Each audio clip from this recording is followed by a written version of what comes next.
இன்னைக்கு இந்த சில் கிளைமேட்டுக்கு ஏற்ற மாதிரி ஒரு கம்ஃபர்ட் ஃபுட்டு ஒன் பாட் ரசம் ரைஸ் எப்படி பண்ணுறதுன்னு பார்க்கலாமா? அதுக்கு ஒரு 3/4 டம்ளர் அரிசியும் 1/4 டம்ளர் துவரம் பருப்பையும் ஒரு 1/2 மணி நேரம் ஊற வச்சு எடுத்துக்கலாம். மிக்சர் ஜாரில் ஒரு 4 பல் பூண்டு, 1/2 டீஸ்பூன் மிளகு, 1/4 டீஸ்பூன் ஜீரகம், 1/4 டீஸ்பூன் தனியா இதெல்லாம் சேர்த்து நல்லா கோர்ஸாக அரைச்சி எடுத்துப்போம்.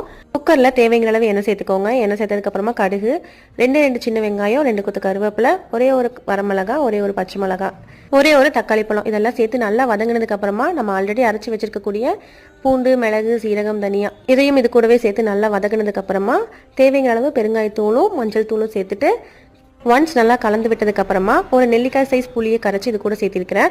1 டம்ளர் அரிசிக்கு புளி தண்ணியோட சேர்த்து 5 டம்ளர் தண்ணி விட்டு தேவைங்கிற அளவு உப்பும் சேர்த்துட்டு கொத்தமல்லி தலையும் சேர்த்திட்டு லைட்டாக தண்ணி கொதிச்சு வரும்போது ஊற வச்சிருக்கிற அரிசி இது கூடவே சேர்த்து குக்கரை மூடி ஒரு 5-6 விசில் விட்டு ப்ரெஷர் போனதுக்கு அப்புறமா கொத்தமல்லி தலையும் கருவேப்பிலை தலையும் சேர்த்துட்டு சூடாக இருக்கும் போதே சாப்பாட்டை நல்லா மசிச்சு விட்டுக்கலாம். அவ்வளோதான், ஒன் பாட் ரசம் ரைஸ் ரெடி.